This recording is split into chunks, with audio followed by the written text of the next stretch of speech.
Bonjour à tous, paix et grâce dans vos maisons. Je suis la servante de Dieu Mélissa Ndomba et je réponds ici à l'invitation que m'a lancée ou au challenge que m'a lancé la prophétesse bénie de Dieu où elle m'a demandé d'exprimer en quelques minutes quels sont les bénéfices ou les avantages ou que se passe-t-il lorsqu'une femme prie.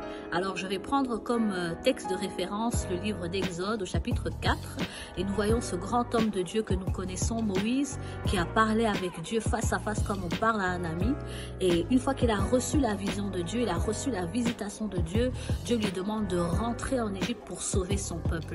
Et sur le chemin du retour, pendant la nuit, alors qu'il dormait, le Seigneur, la Bible dit, l'Éternel l'attaqua et voulut lui faire mourir.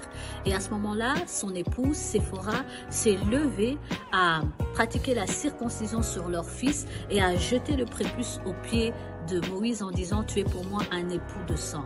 Alors j'aimerais dire, lorsqu'une femme prie, elle est capable de préserver la vie d'un homme par sa prière, parce que c'était pendant la nuit, donc tout le monde dormait sauf Séphora. Probablement qu'elle était réveillée, qu'elle était en prière, qu'elle était en connexion avec Dieu et que Dieu lui a donné les instructions qu'il fallait pour pouvoir sauver la vie de Moïse. Elle a sauvé la vie de son mari, elle a préservé ses enfants de devenir orphelins, elle a aussi préservé le sauveur, mais par-dessus tout, elle a surtout participé, contribué au plan de Dieu pour le peuple d'Israël. Donc j'aimerais dire que lorsqu'une femme prie, elle devient partenaire de Dieu pour l'accomplissement de ses plans ou de la destinée des personnes qui l'entourent. Shalom, que Dieu vous bénisse.